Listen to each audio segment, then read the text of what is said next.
So, good. I'm playing David now. Yeah. Vamos. Wow.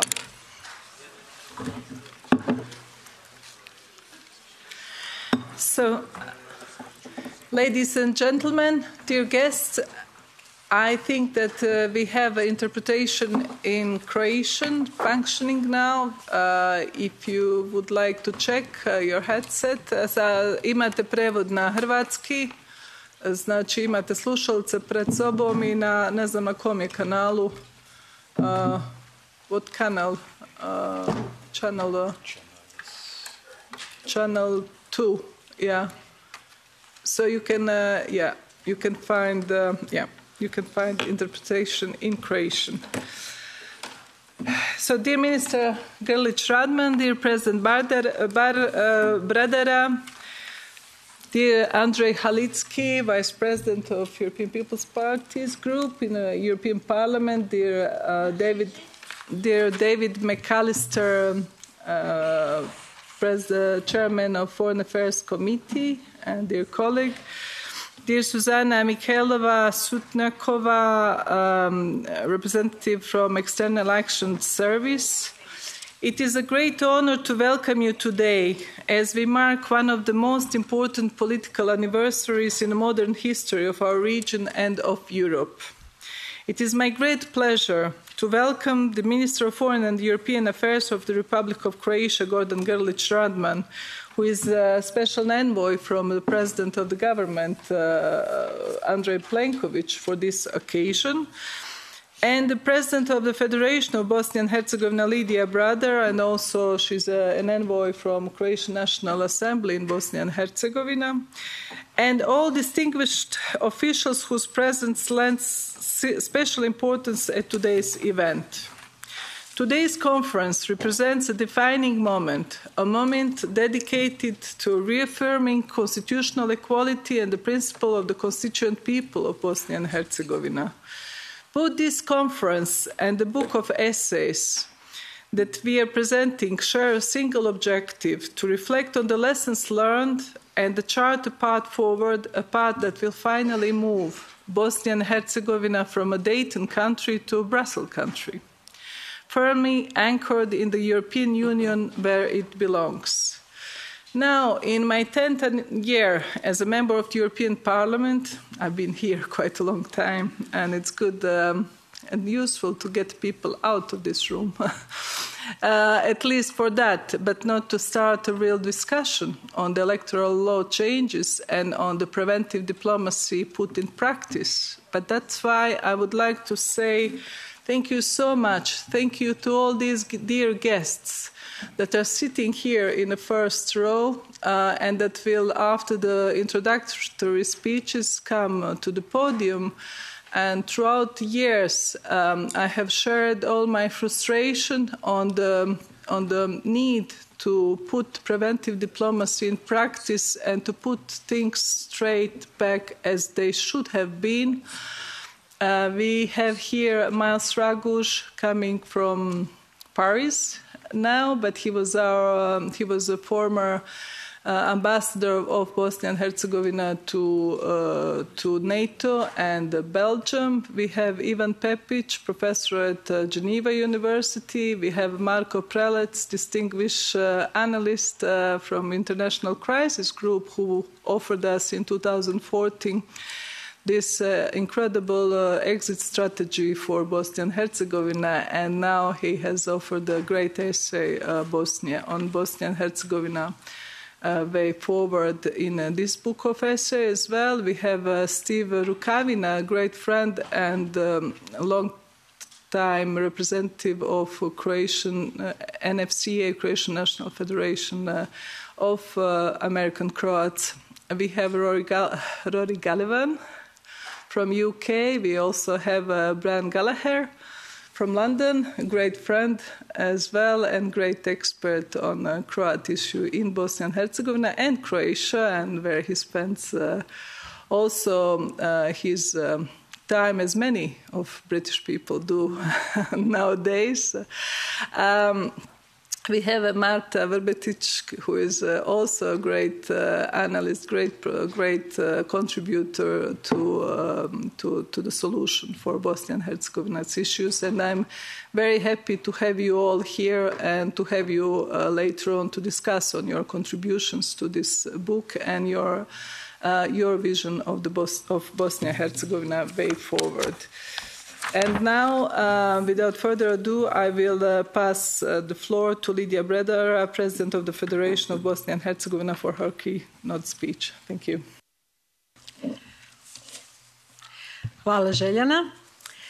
Poštovani zastupnici i zastupnice, uvaženi ministri, dame i gospodo, zahvaljujem se na pozivu i časti da danas na ovom važnom mjestu europske demokracije govorimo o Bosni i Hercegovini, o zemlji koja je u 3 desetljeća prošla dugu transformaciju, ali koja i dalje ima jasnu i snažnu ambiciju. Biti dio stabilne i sigurno povezane i politički zrele Europe. Ova konferencija izvrsna je prilika da uz refleksiju na Dayton govorimo i o onome što je pred nama, o odgovornosti, o stabilnosti, o preventivnoj diplomaciji te o vrijednostima koje Europska unija donosi zemljama našeg prostora. Kada se osvrnemo na 30 godina Daytona, lekcije koje nosimo nisu teorijske, one su rezultat iskustva. Prvo, naučili smo da je mir najvrijedniji resurs koji može imati jedno društvo. Nažalost, ovaj resurs, ali često je i najkrhkiji, te kao takav zahtijeva našu posebnu pažnju. Često možemo čuti kako je Dayton Bosni i Hercegovini donio nesavršeni mir. Iako je taj mir nesavršen, on ipak opstaje, uprkos brojnim izazovima s kojima smo kroz protekla 3 desetljeća bili suočeni. Stoga njegovo čuvanje traži dosljednost, odgovornost i političku zrelost u svakodnevnom radu institucija. Drugo, naučili smo da se stabilnost gradi na ravnoteži. Kao što znate, Bosna i Hercegovina je država različitih identiteta i razina vlasti i njezine institucije najbolje funkcioniraju kada se te posebnosti poštuju i kada se odluke donose uz međusobno uvažavanje. Ustanovljena je na konceptu jednakopravnosti 3 konstitutivna naroda, a prethodno zaračene strane. Bosna i Hercegovina je svojim ustavom kao najvišim pravnim aktom oslonjena na nadkrovljujući princip konstitutivnosti koji nalaže. Treće, naučili smo da jednostrana rješenja nikada nisu donijela dugoročan napredak. Najbolja razdoblja bila su ona u kojima smo tražili dogovor unutar institucija, među predstavnicima konstitutivnih naroda i uz podršku partnera koji razumiju realnost naše zemlje. I četvrto, naučili smo da se sustav može unaprijediti, ali samo i jedino unutarnjim dogovorom. Dogovorom onih čija je ovo domovina. Ove lekcije danas su jednako važne kao i prije 20 ili 10 godina. Možda i važnije, jer predstavljaju temelj za svaki ozbiljan razgovor o budućnosti. Budućnosti, najvažnija i najtrajnija tekovina Dejtonskog sporazuma bez sumnje je mir koji Bosna i Hercegovina uživa već 30 godina. U svijetu obilježenom stalnim krizama, geopolitičkim izazovima i oružanim sukobima, 3 desetljeća stabilnosti predstavljaju rezultat. Ipak, evolucijski put države pokazuje da Dejtonski mirov okvir dijelom iscrpio svoje transformacijske kapacitete, istovremeno pokazujući rastuću potrebu zaštite onih principa koji su omogućili uspostavu mira i poretka suvremene Bosne i Hercegovine. I da postaje ograničavajući faktor daljnjeg napretka. Mnogi aneksi sporazuma su u potpunosti implementirani i kao takvi prestali su važiti, a domaće institucije preuzele su ulogu koje su nekada obavljali međunarodni akteri. Otuda i mnogobrojne kritike koji Dejtonski ustav vide kao nametnuti okvir koji sputava političke iskorake. U posljednjih nekoliko godina sve je naglašeniji pristup prema kojem Bosna i Hercegovina treba jasno zakoračiti iz Dejtonske u briselsku fazu. To znači da okvir stabilizacije, izgradnje mira i postdejtonskog upravljanja postupno ustupaju mjestu procesa duboke europske transformacije. Takav iskorak nije samo politička ambicija, već i naš svojevoljni strateški izbor, potpuno opredjeljenje da Bosna i Hercegovina postane punopravna članica Europske unije. Stoga je tema preventivne diplomacije posebno relevantna za našu zemlju. Bosna i Hercegovina je pokazala da međunarodna prisutnost ima smisla onda kada potiče dijalog i kada prepoznaje unutarnju arhitekturu države. Najbolje rezultate postizali smo onda kada je Europska unija gradila partnerski odnos s domaćim institucijama, kada je razumjela specifičnosti našeg sustava, ali istodobno jasno očekivala odgovornost i konstruktivan pristup domaćih i demokratskih izabranih predstavnika kojima je u brojnim izbornim procesima ukazano povjerenje da predvode našu domovinu. Takav model suradnje želimo i dalje jačati. Preventivna diplomacija nije mehanizam pritiska, nego okvir koji nam pomaže tražiti rješenja prije nego što problemi postanu krize. Ona je ulaganje u stabilnost, ali i u povjerenje unutar zemlje, korektiv potencijalnih izazova i zaštitnik svih europskih vrijednosti koji su već odavno i duboko utkane u naš rad. Kao predsjednica Federacije mogu kazati kako u Federaciji Bosne i Hercegovine posebno cijenimo takav pristup jer potvrđuje da rješenja imaju najviše šanse kad dolaze iz dijaloga među domaćim akterima uz potporu partnera koji razumiju širi europski transatlantski kontekst uvažavajući pritom povijest, multikulturalnost i specifičnost našeg društva. Ovogodišnje izvješće Europske komisije pruža nam najnoviji uvid u ono što radimo dobro i ono što moramo poboljšati. Europske obveze ostaju jasne, jačanje vladavine prava, efikasnije institucije i moderniju javnu upravu. To su zadaće koje prihvaćamo jer su važne ne samo zbog Brisela, nego i zbog naših građana. Možda najvažnija poruka izvješća jest da napredak može graditi samo na poštivanju ustavnog poretka i dogovoru unutar institucija. Ta poruka je zapravo duboko europska. Stabilnost i funkcionalnost moguće su samo kroz dijalog i uvažavanje. O uvažavanju za nas predstavlja ustavno domoljublje, federalizam i konsocijacijsku demokraciju s duboko integriranim europskim vrijednostima kojima i sami pripadamo. Što se tiče hrvatskog naroda kojem pripadam i sama i kojeg također danas predstavljam kao najmalobrojnijeg naroda u Bosni i Hercegovini, naroda koji predvodi proces europskih integracija, on je prirodno usmjeren prema Europi i europskim vrijednostima. Republika Hrvatska kao članica Europske unije i potpisnica Daytonskog sporazuma ima važnu ulogu u jačanju regionalne stabilnosti i sigurnosti. Ta suradnja nikada nije bila samo politička, nego i strateška. Jer se stabilnost jugoistočne Europe danas promatra i kroz širu sliku europske i transatlantske sigurnosti i u takvom kontekstu Bosna i Hercegovina Europskoj uniji treba i mora biti partner od povjerenja. Istovremeno moramo priznati da istinski dijalog i stvarno opredjeljenje za dogovor unutar institucija Bosne i Hercegovine često ostaju tek deklaratorne formulacije. Premalo se prelazi s riječi na djela, a nedostatak političke volje i povjerenja među ključnim akterima dovodi do opstrukcija, zastoja i sporadičnih napredaka. Jači angažman Europske unije važan je i zato što i druge globalne i regionalne silnice, čije vrijednosti nisu nužno kompatibilne s Europskom unijom, imaju svoje interese u Bosni i Hercegovini te značaj utjecaj na dio domaćih aktera. Ako govorimo o budućnosti, onda govorimo o povjerenju i funkcionalnosti. Bosna i Hercegovina može biti uspješna europska priča, ali zato su potrebni jasni temelji, pri čemu izdvajam poštivanje ustavnog okvira i konstitutivnosti naroda, spremnost na dogovor i kompromis, odlazak međunarodnih faktora. To dugujemo svima nama, posebno budućim generacijama koje očekuju stabilnu i modernu državu i konačno suverenu državu. Bosna i Hercegovina je u proteklim godinama ostvarila nekoliko važnih koraka na europskom putu. Međutim, valja naglasiti da ono što za većinu drugih država kandidatkinja predstavlja relativno linearan proces, u slučaju Bosne i Hercegovine poprima dodatnu razinu kompleksnosti. Ta složenost prvenstveno proizilazi iz specifičnog ustavnog ustrojstva zemlje, koje je rezultat poslijeratnog kompromisa, ali i činjenice da je institucija visokog predstavnika i dalje prisutna u političkom sustavu. Još uvijek je otvoren niz pitanja vezanih uz implementaciju presuda Europskog suda za ljudska prava koji zahtijevaju promjene u izbornom i ustavnom sustavu, Istodobno, a potpuno uvažavajući vladavinu zakona u Bosni i Hercegovini, od ključne je važnosti provesti relevantne odluke Ustavnog suda Bosne i Hercegovine, uključujući presudu u predmetu Ljubić, koja se odnosi na pitanje legitimnog političkog predstavljanja. Jednako kao što su moto Ujedinjeni u različitosti zorno prikazuju potrebu suradnje, zajedništva, jednakopravnosti naroda i zemalja članica unutar Europske unije, tako i ustavni princip konstitutivnosti nalaže suradnju, zajedništvo i jednakopravnost unutar Bosne i Hercegovine. Mir i napredak Bosne i Hercegovine najbolje će biti očuvani kroz naše zajedničko razumijevanje i potporu za jednakopravnost tri državotvorna konstitutivna naroda koja čine tronožac Bosne i Hercegovine.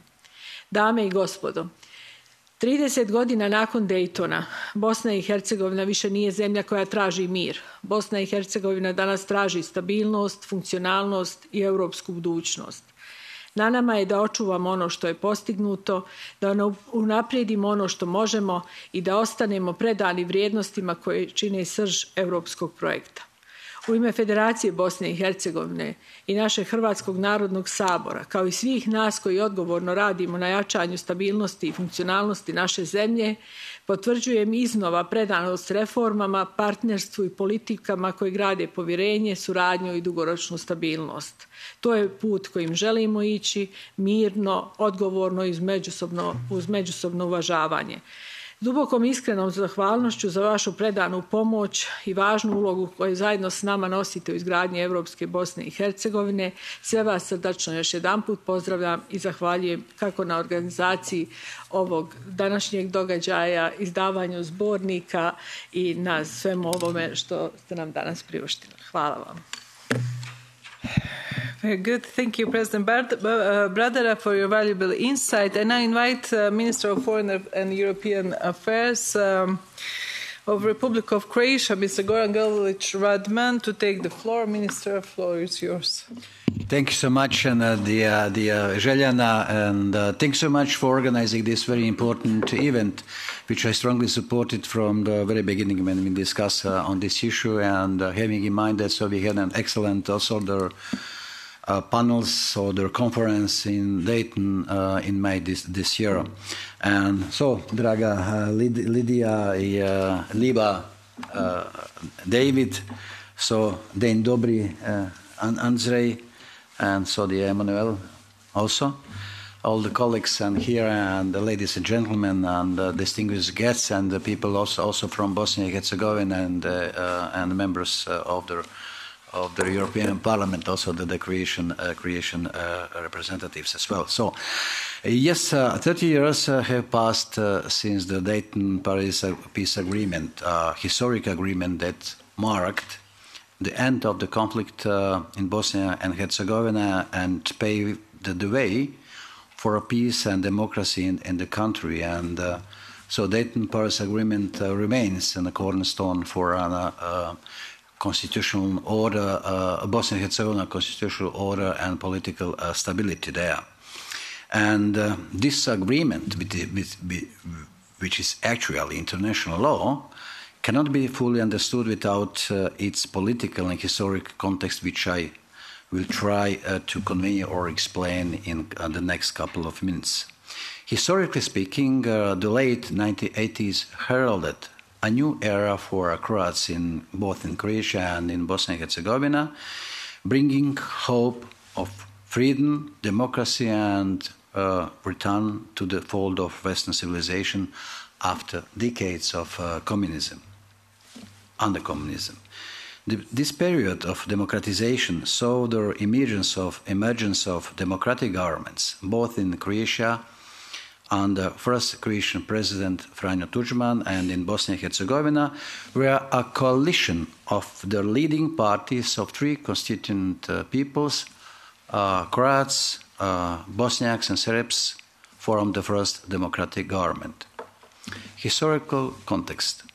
However, this promising beginning was tragically overshadowed by the devastating war that followed, caused by the expansionist policies of Serbia and the regime of Slobodan Milošević. This month, November, is a particularly somber and sad in Croatia and of Croatia citizens. And just yesterday we commemorated the fall of Vukovar, the heroic city in the eastern Croatia, Slavonia, where the Yugoslav People Army and the paramilitary formation committed horrific crimes against the civilian population. Croatia cities were ravaged and destroyed. First of all, Vukovar. Civilians targeted and cultural heritage destroyed in blatant disregard of international law. Croatia, despite immense casualties, courageously defended itself, finally gaining international recognition in January 1992, even as part of its territory remained occupied. In the 1992 referendum for Bosnia and Herzegovina independence, President Tudjman urged Croats in Bosnia and Herzegovina to vote for the independent, sovereign Bosnia and Herzegovina, making their votes pivotal for its success, despite a lack of guarantees for their national interest. Croatia was among the first to recognize international independence of Bosnia and Herzegovina, underscoring its vital role in Bosnia and Herzegovina's statehood. With aggression intensifying, Croatian forces played a critical role in defending vast territories, often preventing the complete military collapse of Bosnia and Herzegovina. Croatia's humanitarian efforts were also immense, sheltering hundreds of thousands of refugees, predominantly Bosniaks. And Croatia did this in spite of local battles between Bosnia and Herzegovina Croats and Bosniaks, or among Bosniaks themselves, often fueled by competing visions and international peace plans. The Washington Agreement of 1994, signed by Presidents Tudjman and Izetbegovic, marked a pivotal moment, establishing the Croat-Bosniak Federation and outlining a constitutional political system aimed at preventing the domination of any single constituent people. By 1995, as Serb forces continued their offensive, culminating in the Srebrenica genocide and a renewed assault on Bihać, Bosnia and Herzegovina's President Izetbegovic sought Croatia for help. The Split Declaration from 22nd July 1995 formalized military cooperation, leading to a series of successful Croatian military operations, with Operation Storm being the most significant one. These operations decisively broke the Serb rebels' resolve, liberated territories in Croatia and in Western Bosnia and Herzegovina, and ultimately created the conditions for peace. The Dayton Paris Agreement today. While born out of these dire and complex circumstances, the Dayton-Paris Peace Agreement successfully stopped the war and provided a constitutional framework for Bosnia and Herzegovina, but did not resolve the fundamental issue of state building and political stability. However, the Dayton Accords would never have happened without Croatia. That is the true story of Dayton, and I was eyewitness to it. Over the years, the spirit and letter of Dayton have been significantly undermined by subsequent, let's say, less prudent international interventions and interpretations. These actions, unfortunately, violated the rights of Croats, enabling Bosniaks to elect Croat members to the presidency and the House of Peoples, thereby disrupting the delicate political balance and violating the foundational principle of the constituent peoples, namely equality. We sometimes talk about this as ensuring parity of esteem, just and equal treatment for the identity, ethos, and aspiration of both communities. In recent years, we have seen some progress. The decisive intervention of High Representative Schmidt in October 2022 prevented the further erosion of Croats' rights. The unwavering support of the government of Croatia and Prime Minister Andrej Plenković has also been a constant. With concrete results, Bosnia and Herzegovina gained candidate status in December 2022 and opened accession negotiations with the EU in March 2024. These are significant steps forward and the future. Yet the fundamental injustice of electing no legitimate representatives to the Bosnia and Herzegovina presidency persists to this day. It is time to amend the electoral law to ensure the legitimate representation of all constituent peoples, in line with the Dayton Agreement's core principles and the judgments of the European Court of Human Rights. We can learn from European models of federalism for Bosnia and Herzegovina. This approach stems from country's history and its multi-ethnic character. It is enshrined in the Constitution of Bosnia and Herzegovina, and it has been carefully woven through centuries, just like Switzerland or Belgium. We earnestly hope that the political representatives of all constituent peoples will swiftly reach an agreement and resolve these critical issues. Peace and progress can only come from the people who have lived there all their life. Peace is never built only on doling out of power across divided societies. It requires generosity, and generosity requires political courage. It requires imagination and risk. It requires building relationships with people you disagree with and will always disagree with, but listening to versions of history that will never be your versions of history.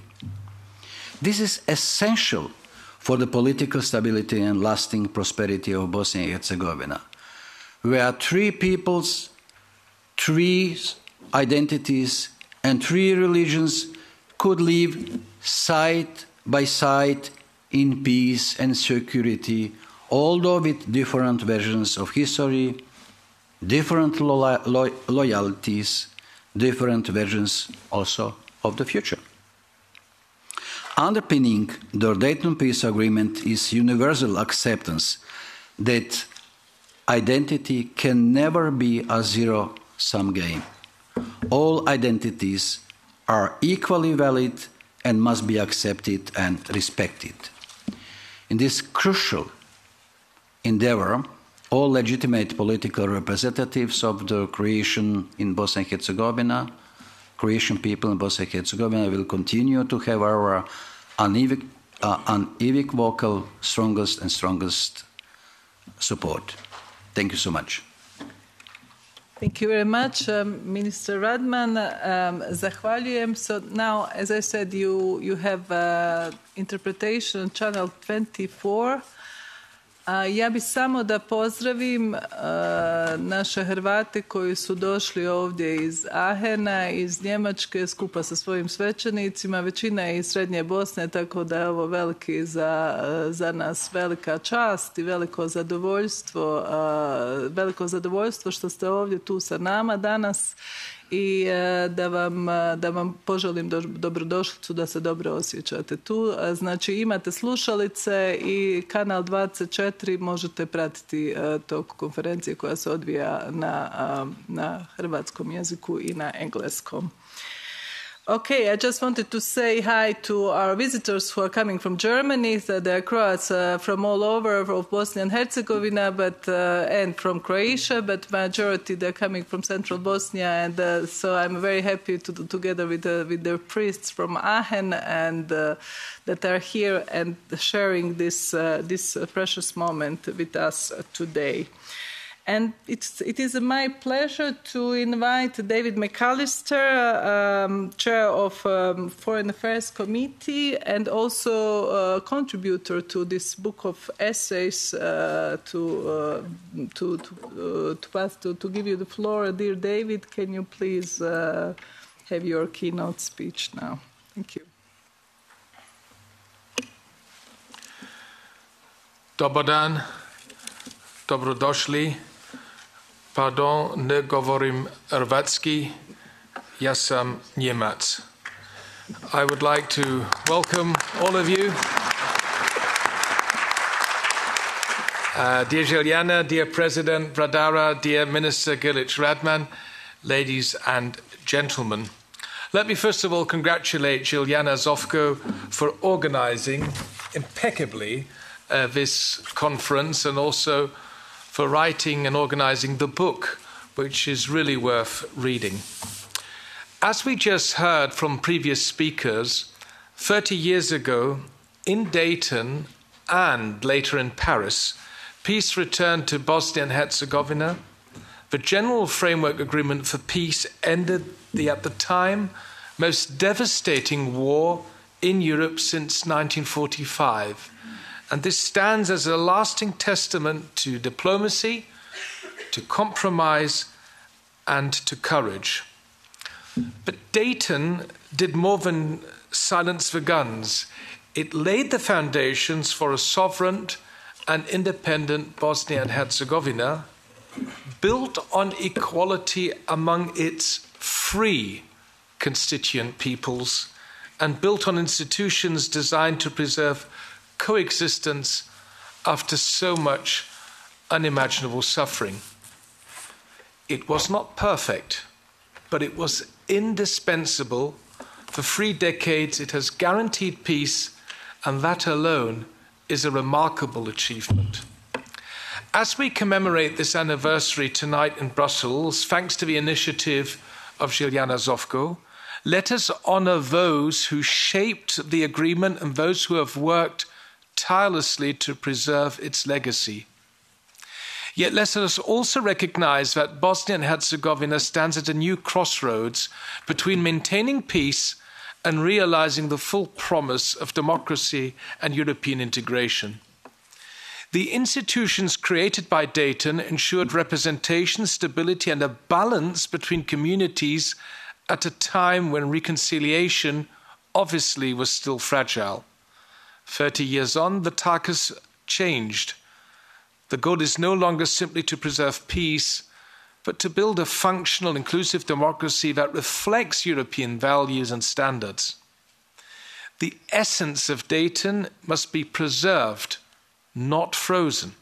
The challenge is to adapt it, to protect its core principles of equality and coexistence, while creating the institutions that can deliver accountable and effective governance. Reform, in this sense, is not a departure from Dayton, but in the end, its natural continuation. Over the past 3 decades, the international community has stood by Bosnia and Herzegovina in safeguarding peace and stability. The Office of the High Representative and EUFOR Operation Althea have been essential in supporting the Dayton framework and protecting the country's sovereignty and territorial integrity. Their presence under a United Nations mandate has always aimed to assist and not to impose.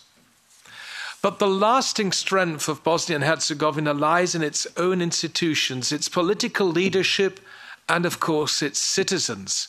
The shared goal remains clear: a fully sovereign, self-sustaining democracy built on trust, accountability, and, as mentioned, European values. Ladies and gentlemen, let me underline that the European Union remains deeply committed to Bosnia and Herzegovina's European path. A clear majority of its citizens especially the Croats, continue to see their future in our European family. That aspiration must be matched by political determination through reforms that strengthen judicial independence, protect equality, and ensure that every citizen enjoys the same democratic rights. Let me commend Chairwoman Bojana Kristo and her team for the tireless efforts to achieve this goal. President Bradara referred to the new 2025 enlargement package, which the Commission adopted 2 weeks ago. It acknowledges that Bosnia and Herzegovina has taken significant steps, one of which is the submission of its reform agenda to the European Commission in September. I would like to encourage all the entities to finalise the judicial reforms, to strengthen the rule of law, and to ensure alignment with European standards. These steps will bring Bosnia and Herzegovina closer to actually opening the accession negotiations. Reform is the bridge between Dayton and Brussels. It is the means by which peace becomes progress and stability becomes opportunity. The European Parliament has consistently underlined that Bosnia and Herzegovina's accession process depends on genuine domestic ownership, constructive dialogue, and a shared sense of responsibility for the country's future. So to conclude, 3 decades after the signing of the Dayton Peace Agreement, Bosnia and Herzegovina has proven that peace is possible. The challenge now is to make that peace irreversible through inclusion, accountability and reform. The European Union will continue to accompany this journey with patience, with friendship and with conviction. We will remain committed to Bosnia and Herzegovina's sovereignty, territorial integrity and a European future. May this 30th anniversary not only commemorate the end of the war, but renew our shared commitment to a democratic, united and European Bosnia and Herzegovina at peace with itself and confident in its place in Europe. The European Parliament is ready to continue supporting Bosnia and Herzegovina politically, institutionally and through practical cooperation. I firmly believe that this country's future lies within our European family. One country, 2 entities, 3 constituent people, and so many opportunities. Hvala puno. Thank you.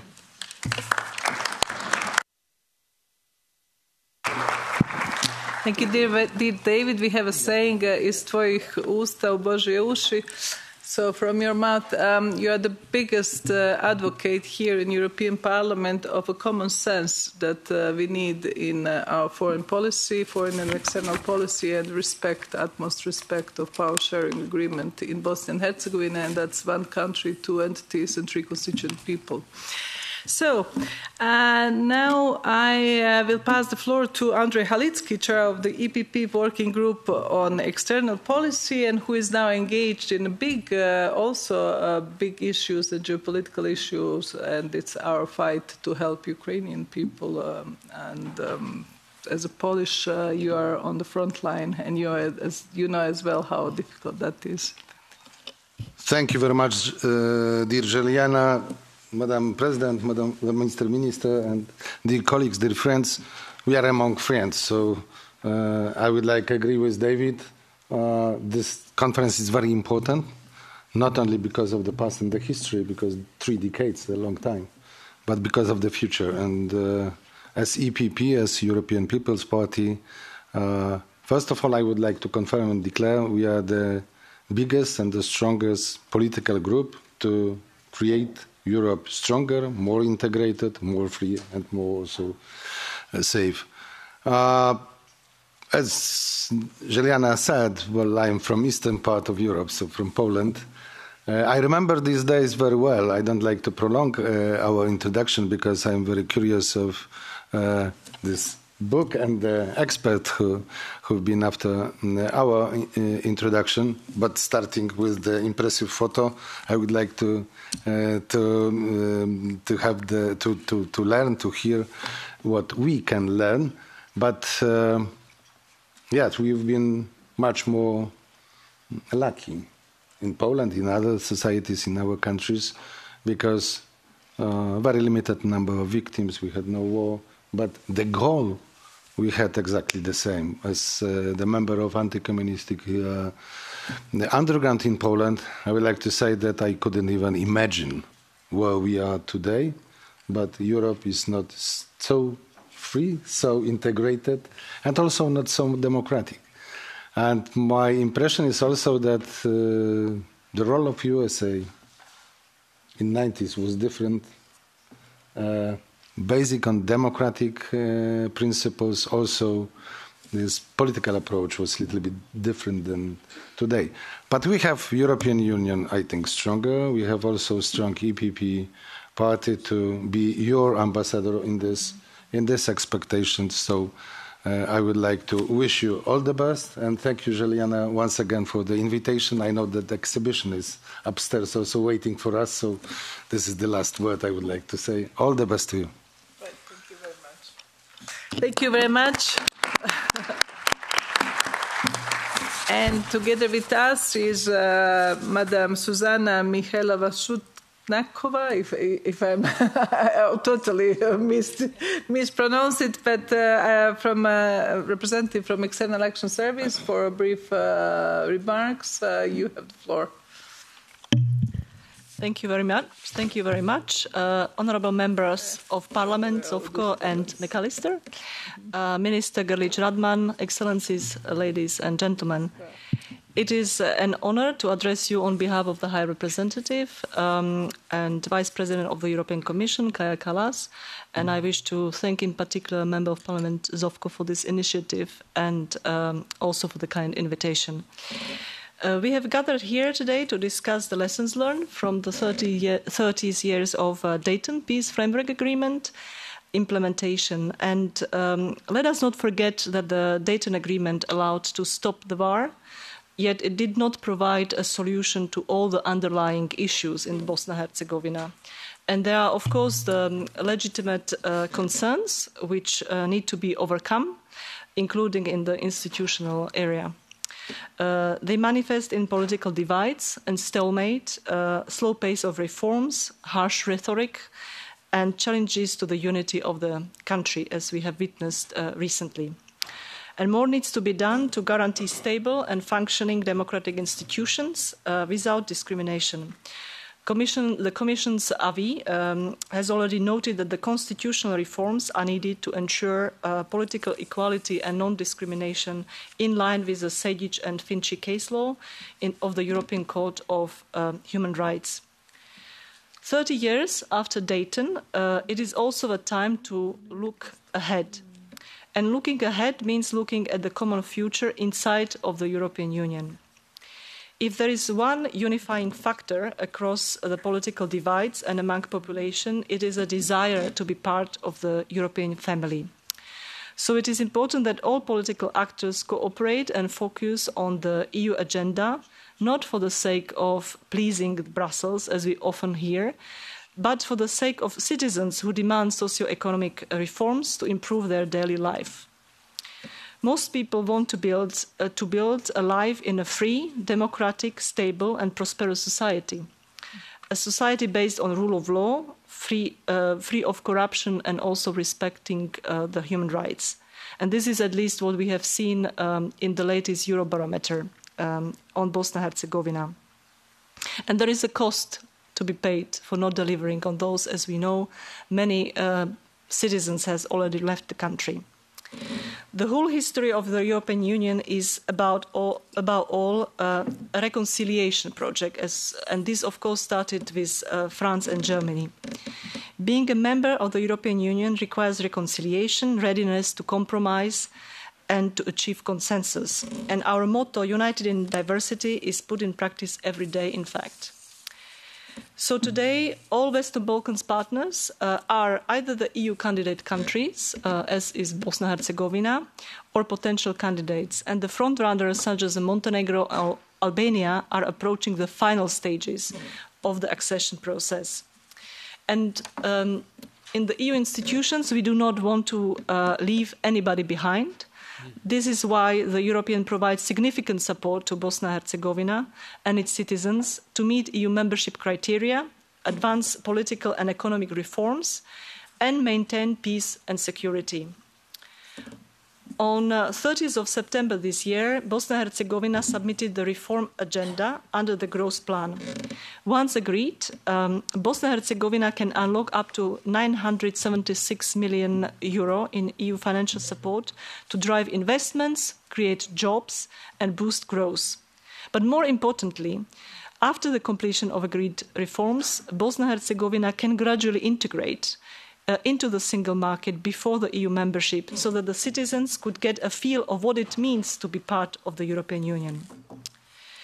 On 31st of October, the United Nations Security Council has renewed the mandate of the EU Operation Althea for another year. And the EUFOR Althea is the largest military operation ever launched by the European Union, and is also emblematic of our unwavering commitment to the sovereignty, security and stability of Bosnia and Herzegovina. It is, of course, helping to implement the military annex of the Dayton Agreement. In Dayton, the future of Bosnia and Herzegovina was shaped by the international community. It gave Bosnia and Herzegovina a complex governance structure, which may require reform. It introduced international supervision to maintain peace and stability. But it is also true that the European Union's long-standing position is that international supervision is incompatible with the European EU membership. 30 years after Dayton, we want to see Bosnia and Herzegovina, its political leaders, institutions and citizens to take back responsibility for their future. The faster Bosnia and Herzegovina makes progress on the EU path and adopts the EU reforms, the sooner the international supervision could be phased out. Bosnia and Herzegovina can build a future in the European Union as a single, united and sovereign country. Thank you very much. Right, thank you very much. Very good speech, and it's good that you were working on the file, are delivering it, and that you repeated something that I knew in 2005. International supervision is incompatible with European integration. So we need the Bosnia and Herzegovina fully sovereign country. And how to achieve this way forward, it will be discussed just now, and I invite our panelists to come and to take the stage. We have just half an hour that you present your case, so please make your way up. I would like to invite our honored guest to just to switch the podium, to switch your places. Thank you so much. Sure.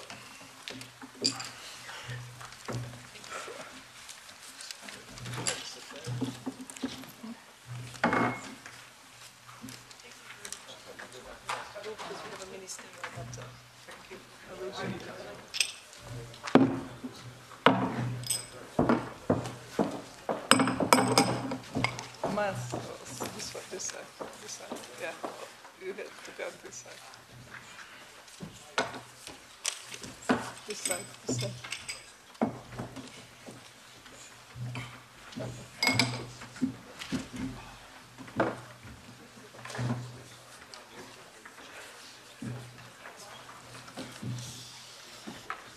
What's her name?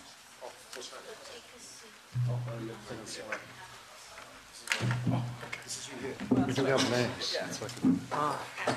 Okay. Right. Okay. So. Hello. Dear technician, they need to come in. Let me just make sure. Right. Is this yours?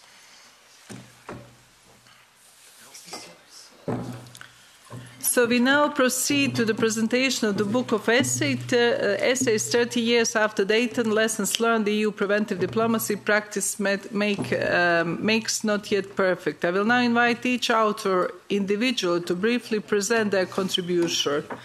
And we will start with Vitomir Majas Raguž, author of the book Who Saved Bosnia and the former ambassador of Bosnia and Herzegovina. So, Mr. Raguž, can you just briefly tell us what was your idea behind your essay in this book and what is your vision how to move forward Bosnia and Herzegovina? Thank you, Željana. I wrote the Who Saved Bosnia essay about 20 years ago, and my objective at that time was really to try to bring together the Bosniak and the Croat communities once the war had ended. And knowing that the communication, the relationship between those two communities was not really developing as we wanted it to happen. So, of course, I was deeply involved in the war, a number of the peace conferences, but about 1995, I knew very little.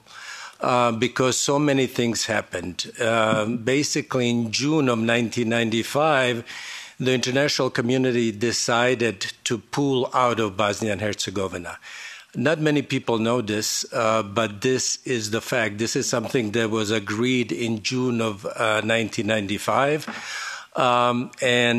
Actually, prior to this, the same international community was developing international force, so-called IFOR, to help UNPROFOR pull out.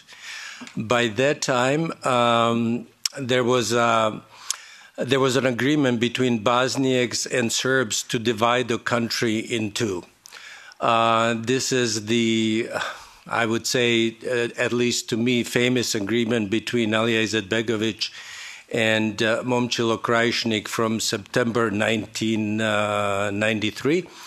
That basically was to be realized in 1995, or I should say 2 years later after the referendum in 1997.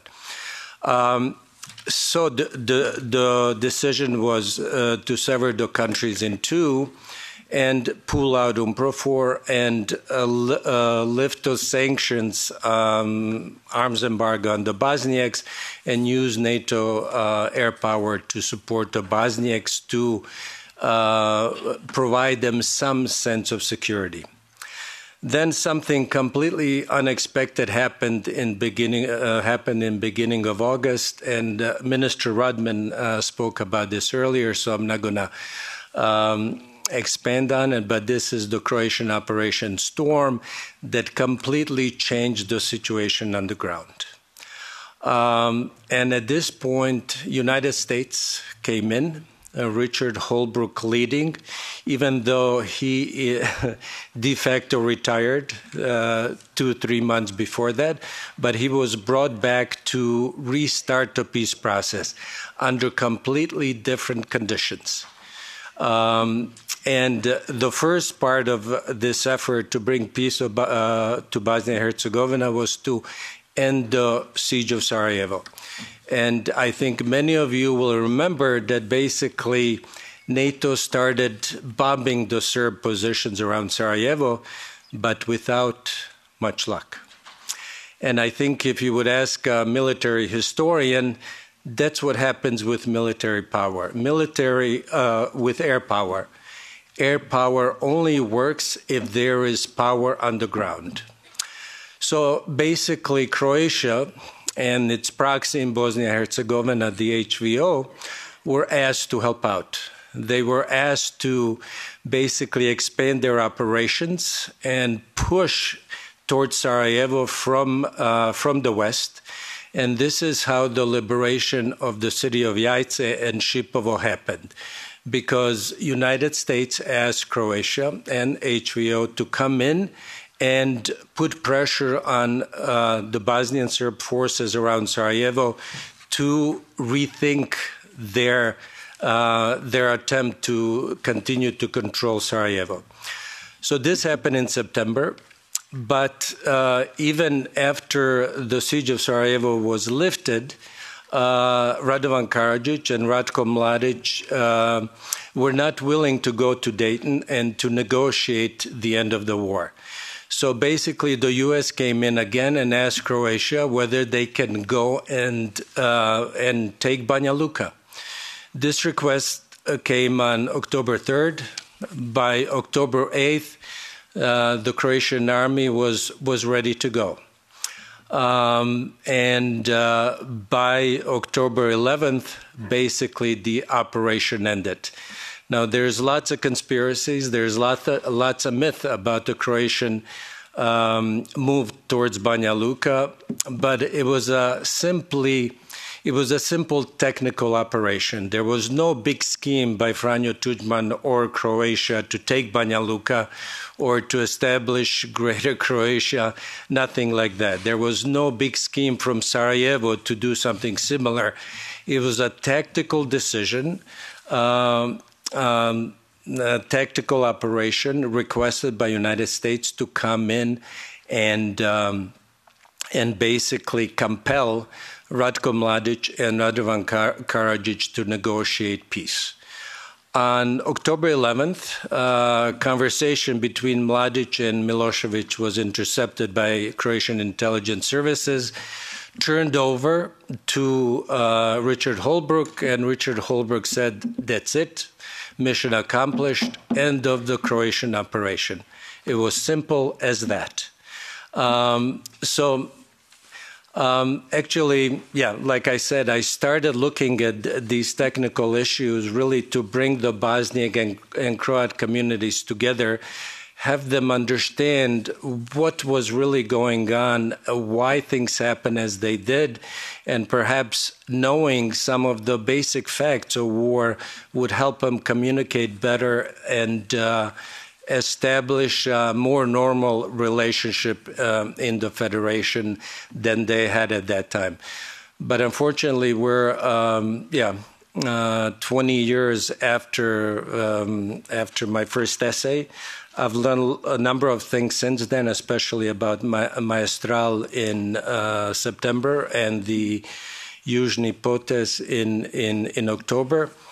And I still, so I write about this in the book of essays, and the intent, the idea still remains the same.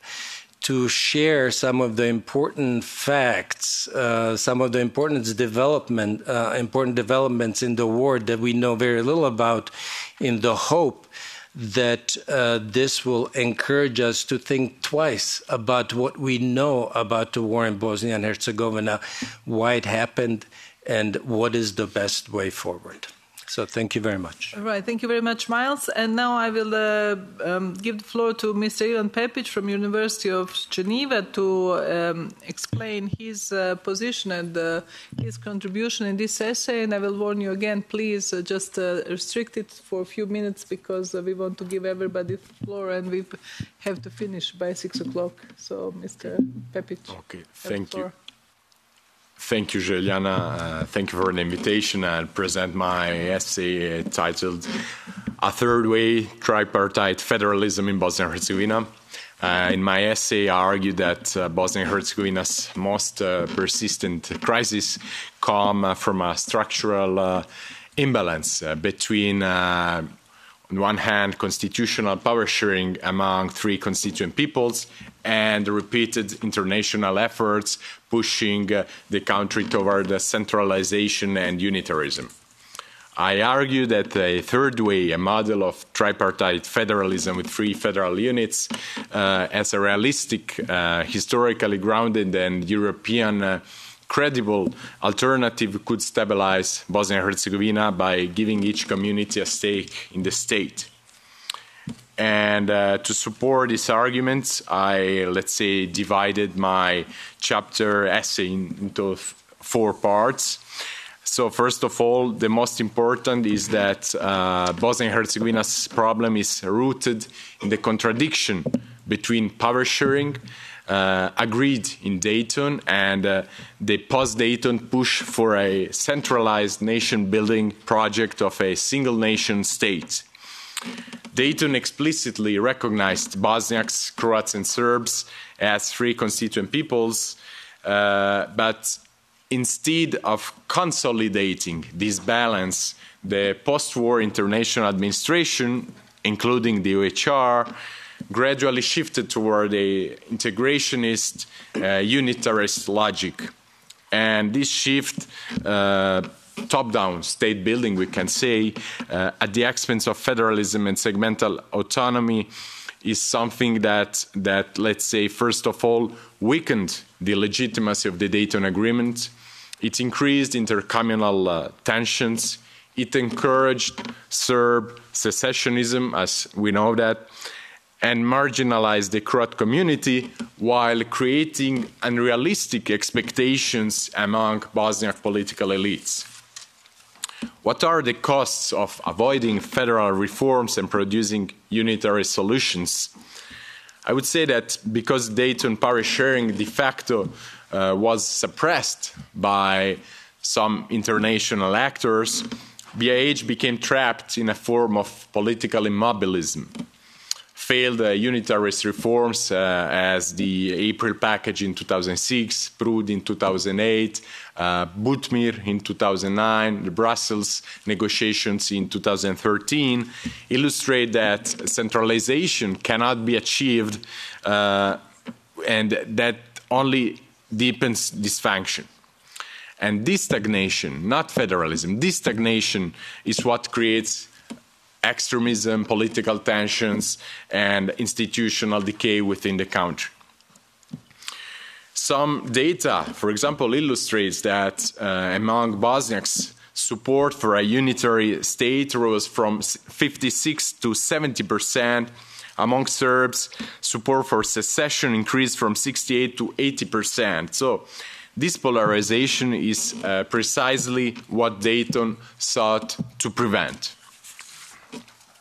And given the evident failure of a single nation unitarist policies, there is an alternative, which is the idea of 3 federal units, which is a credible alternative to that failure. But this idea is not new. Before the war even began in 1992, international mediators repeatedly proposed this as a solution.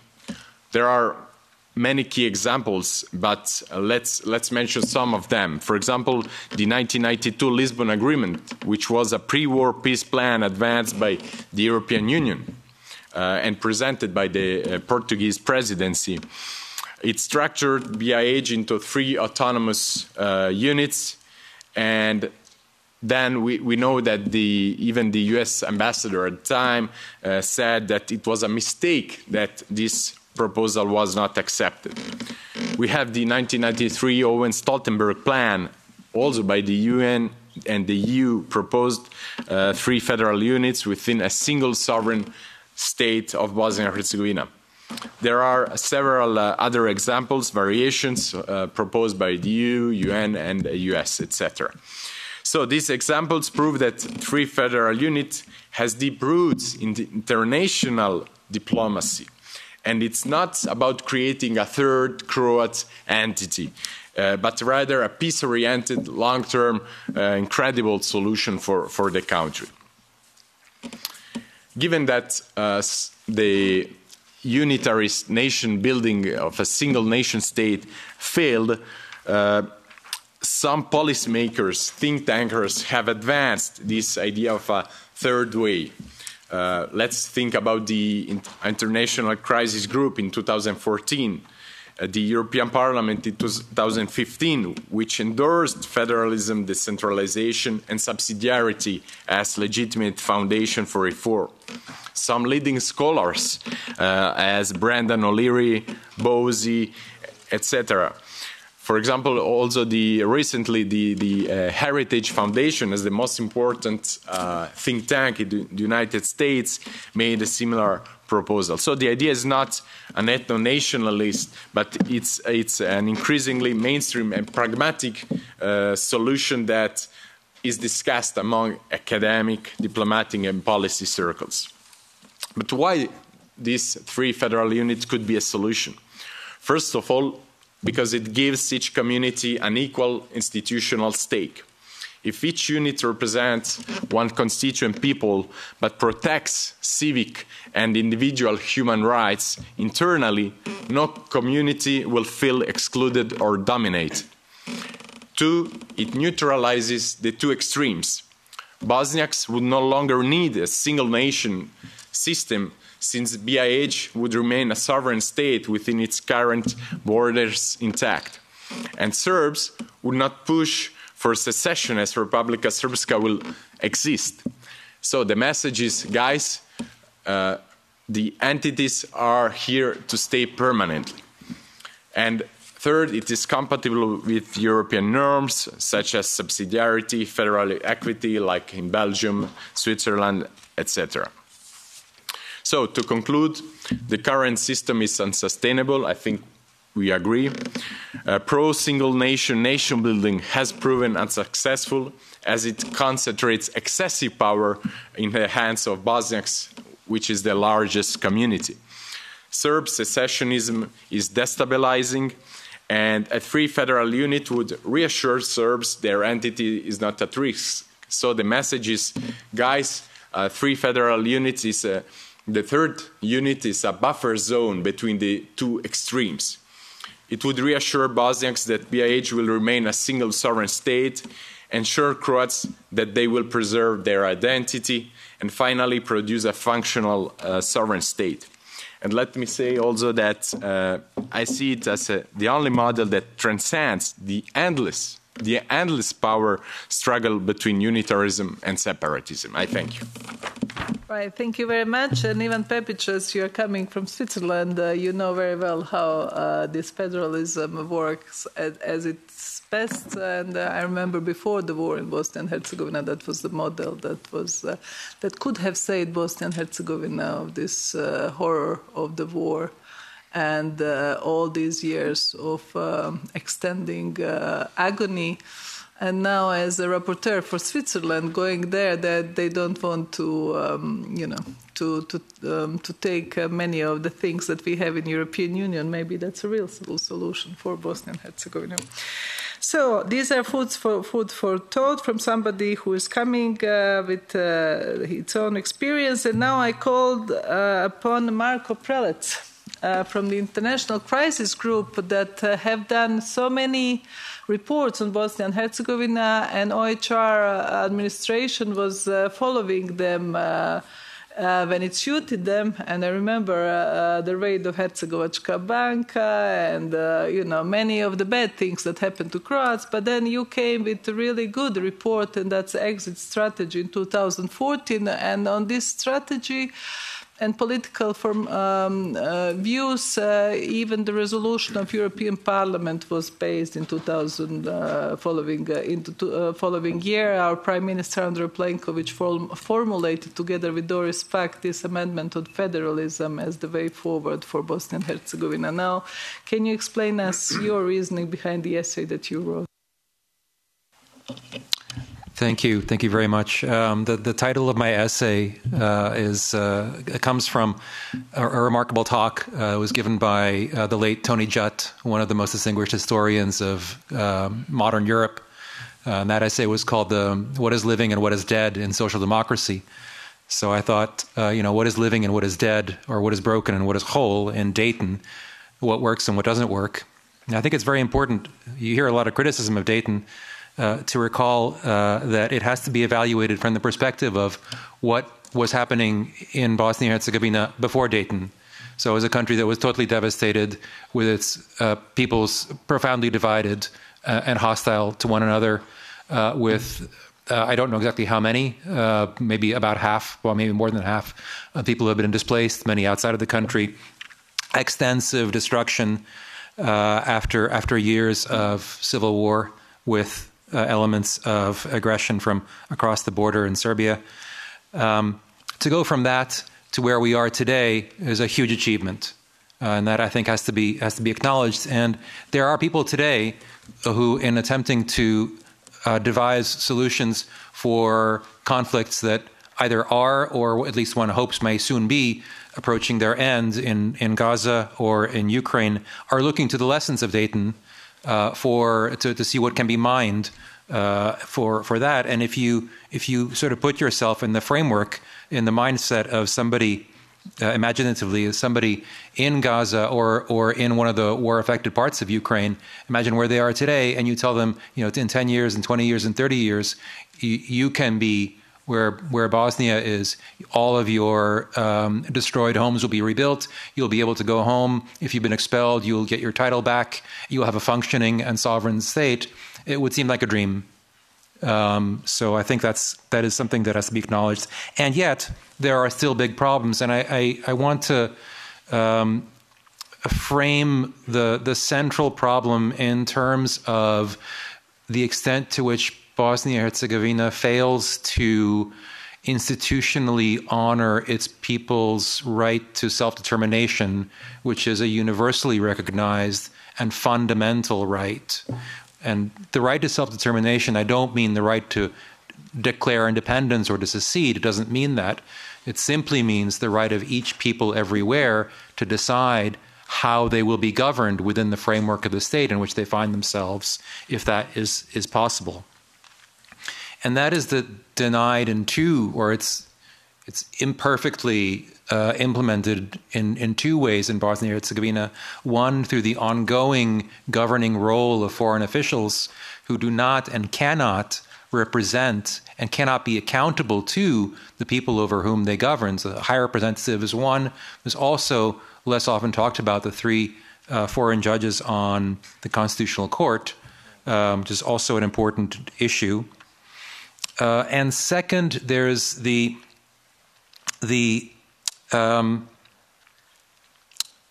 fact that the three peoples themselves feel, to varying extents, frustrated and obstructed in their attempt to decide how they will be governed.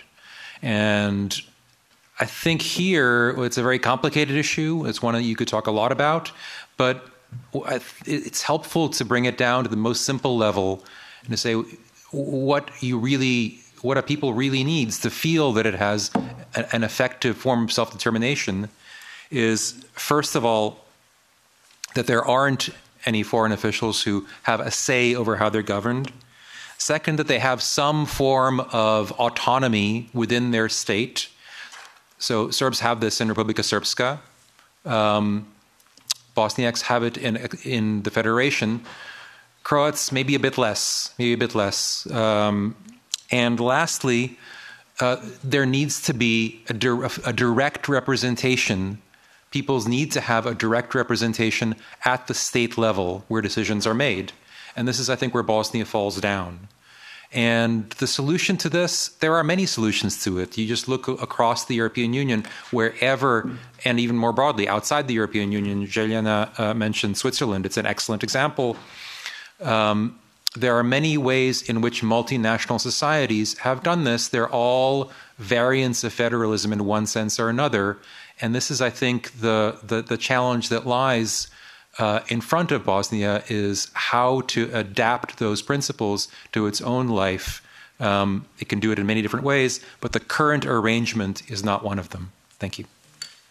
Right, thank you very much. And thank you very much, Mr. Prelec.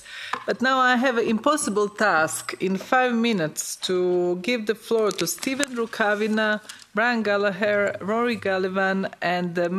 Marta Verbetic to take the floor and to sum up just what they, just the key messages from this event and this book, and just to say briefly what is your main taking out of this. Thank you very much of the contribution, Stephen Rukavina. Okay, thanks. So it's my focus here today to talk a little bit about the U.S. relationship with Bosnia-Herzegovina from 2009 to 2025. I had about 8 topics I was going to try and run through, but I'll have to stick to 4 or 5. First topic, Camp Boutmir. 14 years after the DPA, the U.S. and EU jointly decided to address political tensions, so Carl Bildt James Steinberg, created and initiated talks with all three constituent groups in Camp Boutmere. US-EU plan was to strengthen central state institutions, especially in the House of Representatives, to elect the presidency members from the BIH Parliamentarian Assembly. So they brought a solution to the table. It was unacceptable to most all the country's Bosniak, Croat, Serb leaders. Let me share one story. Cardinal Poljic is in an office in Capitol Hill, and he's meeting with Senator Begic, and Senator Begic says, "What's the situation in Bosnia-Herzegovina?" He said, "BIH is in a straitjacket. It's like you have to break your hand to fix it." Fast forward to a visit I took in 2017, met with 12 major international leaders over 6 days, and every one of them shared with me personal anecdotes of how ethnocratic BIH was, and that it was just incapacitated by these entrenched ethnocratic divisions and the unwillingness to compromise on key issues. Let's go to 2021. The EU and US, through Matt Palmer, Angelini Eichhorst, decided to schedule meetings, and they had them in Sarajevo, Mostar, Neum, and it never really got going. The Bosniak leaders, to a great degree, boycotted the events. Next, the U.S. Special Envoy Gabe Escobar replaced Matt Palmer in September of 2021. And I have to say, and there's a lot of folks sitting out here who say the High Rep has never done anything positive. And in 2022, with elections there and electoral reform, Gabe Escobar, the U.S. Envoy, and the High Rep worked together with the Quint Group. You don't hear enough about that. And they issued a functionality reform package. And it really did prevent a possible constitutional coup by Bosniak leaders that were going to steal a few Croatian seats, and Dayton Peace Accord would have been out the window. Two last topics. Southern Gas Interconnection Pipeline Project. This is the priority project that if the U.S. and EU can't come up with a win-win-win compromise to build that pipeline to the Federation from the LNG terminal. The sad fact was that the Biden administration allowed State Department energy diplomats working with the U.S. ambassador to embrace a plan, 100% ownership for the Bosniak-controlled BH gas. I mean, the pipeline that's funded by the EU and Republic of Croatia, and if you can't, again, it's an opportunity to build some momentum. So let me finish with a summation. This is the new U.S. position on BIH articulated by Ambassador Dorothy Shea on October 31st, 2025. It simply says the U.S. has embraced de-escalation with Milorad Dodik and lifted sanctions on Dodik and his allies. And yes, Dodik has some very highly paid lawyers and lobbyists working for him in D.C. that proved effective. Ambassador Shea states the U.S. is no longer pursuing nation-building or heavy-handed international interventionism. Quote, "Now is the time for local actors representing the three constituent peoples of BIH to step up and find local solutions." And I still agree with all the experts that it's really going to need and involve U.S. and EU mediation to end the gridlock. Thanks. Give me that extra minute. No, it's brilliant. You can be a member of European Parliament because we only have 1 minute to give a speech, and you did it so well. You did it so well. Thank you so much. So, Brian Gallagher, as a Brit and very conservative speaker, you will also be very short. Yes. Okay. Is it 6 o'clock? Do I have to switch this off? Yeah. Wow, splendid. Okay, Paddy Ashdown and his map. Who is Paddy Ashdown? He was a British politician, leader of the Liberal Democrat Party in the 1990s, very successful at it. I thought he was a good politician. I supported him and voted for him. However, he's also responsible for a certain map on the menu. He sat next to Croatian President Franjo Tudjman at a VE Day celebration meal in 1995, asked Tudjman, how will Bosnia look in 10 years' time? And allegedly, Franjo Tudjman drew an S shape through Bosnia, which, so basically, half to Croatia, half to Serbia, or at least that's the myth we often hear. When we examine this more closely, exactly what Ashdown said, it transpires that the map we often see was actually filled in primarily by Ashdown himself the next day. So the original is little more than a few squiggles. The timing of his revelation of this was, of course, during Operation Storm, the beginning of Operation Storm, which, as has been mentioned, liberated large tracts of Croatia and saved Bosnia-Herzegovina. Now, the problem here, of course, is that Ashdown, when he revealed this map, he said that this carve-up deal was Operation Storm. That what Operation Storm was this carve-up of Bosnia between Croatia and Serbia. Frankly, that's nonsense on stilts, as we have heard today. The Bosnian armed forces were participating in Operation Storm. It is insanity to think that they would be participating in a carve-up between Croatia and Serbia. And, of course, the United States had given the green light to Operation Storm, and I doubt they would have been involved in such a crackpot plan anyway. But this was Ashdown coming out with this. Why he said it, we can only speculate. Possibly to try and stop Operation Storm, which certainly Ashdown was not in favour of at all, which would have meant, of course, the victory of Slobodan Milosevic and his sinister forces. In the telling of the story since, people who want to have a pop at Croats in Bosnia-Herzegovina or Franjo Tuđman will often come out with the story. They leave the Operation Storm bit out quite deliberately because it undermines the whole thing.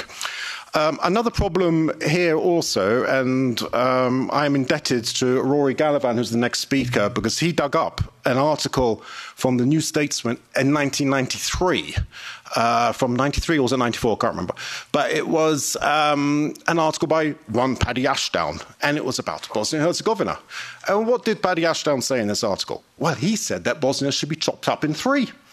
And that a huge chunk of it should go to Croatia, a huge chunk of it go to Serbia, and then you'd have a Muslim homeland, as he put it. I don't remember him saying anything about this when he came up with his map thing.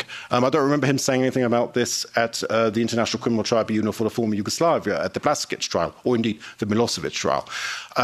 This also does not reflect very well on a number of officials, and particularly Croatian officials, who clearly did not look into Paddy Ashdown's background, did not do their research, because had they found this article, they could have discredited Mr. Ashdown fairly quickly and immediately. Right, thank you very much. And the rest we will read in the book. The rest you will read in the book. Read my one first. The others are good, but mine's better. Yes, thank you. And now Rory Gallivan and on Jadranko Prlić case and this, the famous problem that we have faced on the black legends about Croats in Bosnia and Herzegovina. Yes, thank you, Željana. So my essay is about the Bosniak-Croat conflict of 1992 to 1994, which is quite a depressing topic, obviously. It's especially depressing if you read the various verdicts against Croat political and military leaders in Bosnia and Herzegovina at the International Criminal Tribunal for Yugoslavia, because the conclusions from these various verdicts are that there was a plan to create a Croat entity that was ethnically cleansed of Bosniaks and also Serbs. So that's very depressing, but I've studied the trials and the evidence in some detail, and the relationship between Bosniaks and Croats is much more complicated and much more interesting, actually. I just don't think the evidence the evidence leads to the conclusion that either side actually had some plan to create a mono-ethnic state. I don't think the Croats did, and I don't think the Bosniaks had such a plan. The ICTY has, the International Criminal Tribunal for former Yugoslavia, has kind of supported the idea that the Croats had this plan. Various people have said there was a Bosniak plan to do the same to the Croats. I kind of think it was much more complicated than that. Both of these don't stack up. And just to conclude, if my reading is true, and I obviously think it is, I think it will help acknowledging these complexities and the fact that the two sides, they were at war in parts of Bosnia, but there were parts where they remained allies, including areas that were controlled by the army of Bosnia and Herzegovina, but also one area that was controlled by the HVO Orašje in the north of Bosnia. Bosniaks continued to fight in the HVO, the Croat forces, during the whole war, 1992 to 1995. So my conclusion is that it was a very complicated conflict. It wasn't the result of any plan by either side to create a mono-ethnic state. And if people acknowledge these complexities, I think it could help Bosniaks and Croats to reconcile a bit more. That's my conclusion. Thank you, Željana. Right, thank you very much. That's well said. People should know the truth in order to build the peace as well and reconciliation. And thank you so much. And finally, I invite Dr. Marta Verbetic to take the floor.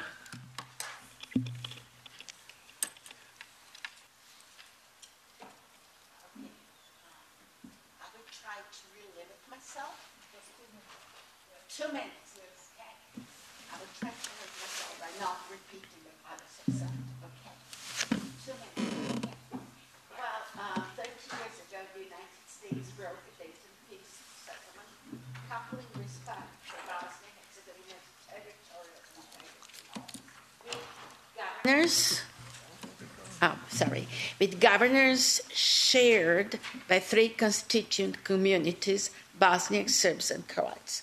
And decades later, the country is free of violence, but plagued by dysfunctionality and political instability.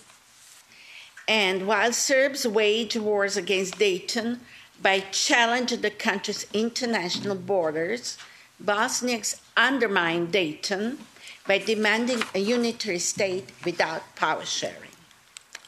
Meanwhile, weakened by international policy, Croats hardly hold power as a constituent community to play the middle ground between the two extremes of Serb separatism and Bosniak centralism. To break the deadlock, the United States and Europe should help the local parties reach a new agreement to improve the country's governance while reconfirming the commitment to the original peace bargain, which links respect for country's territorial integrity with autonomy for its constituent communities. Do I have one more minute or not? Yeah.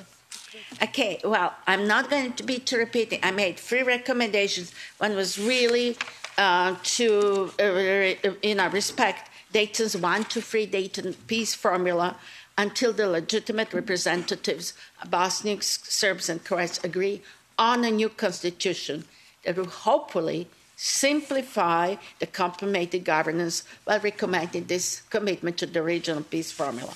The second was what we already heard, is to end Office of High Representative, which was a necessary institution once, but right now it's outdated, and I think it even it's blocking the progress. And the third was really about the reestablishing Croats' constitutional electoral rights, not just out of respect for peace agreements, but also to help preserve Bosnia-Herzegovina as a single state. And I want to also mention here, if I just can say 2 or 3 more words, is that that without the protection of their collective rights, under Dayton or whatever is new settlement, the Croat community would keep declining in numbers, and politically empowered Croat community in Bosnia-Herzegovina is important for Croatia's own security and the control of its long, widening borders with Bosnia-Herzegovina and Serbia, and these are now EU's external borders. affected by migration, irregular migration, and trafficking. And also that, so the best situation geopolitically from security position is really to preserve Bosnia-Herzegovina as a buffer state between Croatia and Serbia. That seems the most reasonable option for regional stability. But Bosnia-Herzegovina cannot endure the continuous wars over Dayton, whether it's concern of its borders or undermining its power-sharing structures. And so I hope there will be new agreement. We will reconfirm that commitment while also simplifying complicated governance. I hope I've limited myself to 2 minutes. You were perfect, Dr. Marta Vrbetic. And now for concluding remarks, it's my pleasure to invite my colleague Loran Vince, Chair of Intergroup on Traditional Minorities, National Communities and Languages, to deliver the concluding remarks. Hvala lepa, Željana. Thank you very much for the invitation. It is very difficult to say anything new at this stage, but I feel discussing about Bosnia and Herzegovina, we can stay here day and night just to present the facts or speak about the past decades and another many days and nights to plan the future. Obviously, we are discussing about Dayton and the anniversary of the Dayton Agreement. Let's set the most important benefit of Dayton, and that is peace. And peace is extremely important. Now, looking to the future, we can also see that the Dayton Agreement is outdated for the present days Bosnia and Herzegovina and for the European Union. So the future has to bring some changes. Bosnia and Herzegovina has 3 constituent people and 17 recognized minorities. And I would say, but it lacks one thing, and that is courage. Courage to change and to have a new constitutional setup. Obviously, it was already said, becoming EU member under Dayton Agreement is impossible.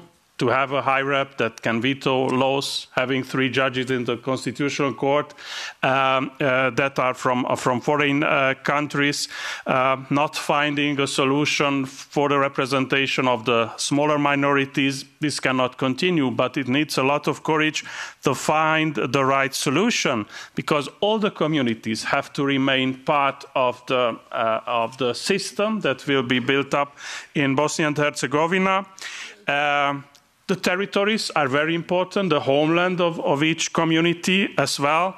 So a balanced power-sharing solution is not easy to find. Maybe Belgium, for example, is a good solution where the different level of power-sharing and inclusive representation is very interesting with the territories, with the language groups, with the competencies that are very well organized between the different entities. And this has to be really the plan, the future for Bosnia and Herzegovina. It is not possible to include all the communities in all the decisions. It has to be a very well functional power sharing and competencies that are distributed on different levels of the power. I think from our side, European Parliament, European Union, we are open to listen to the solution. But this, I think, in the case of Bosnia and after Dayton, it cannot happen that is something imposed from the outside. If this building up is not coming from the inside, it will not be long-lasting, and it will not be the future of the country. From the minority perspective that I represent, I think this is not easy, but when you find a solution, it will be for the future, and it will be the future of Bosnia in the European Union that I hope for, and I believe in this, and this is the encouragement that I give you today. Thank you very much. Right. On that note, I would like to thank you all for all the contributions. You have the book on your table. You will receive also, whoever wants the book, outside. This was a streamlined, and you can also come back to some of the main issues that we raised today. I would like to thank you all for your contributions, but this is just a start. This is the beginning of these discussions, and now we are passing to the official inauguration of the exhibition 1100th anniversary of Croatian Kingdom, Tomislav, the first Croatian king, here in the European Parliament. It's in the 5th floor, 5th G balcony area. Please do pass for the exhibition that will be open in a few minutes. The President of the Parliament is waiting for us as well. She's coming there. And can we make our way fast to there? And we will have a small cocktail reception as well to celebrate this. And I would like to thank Fra Ivica Radic from Kraljeva Sutjeska, and who is in Aachen, who brought, and Fra Vuk, who brought, who are here with all these people. But we will warmly welcome them upstairs as well. Thank you. Thanks.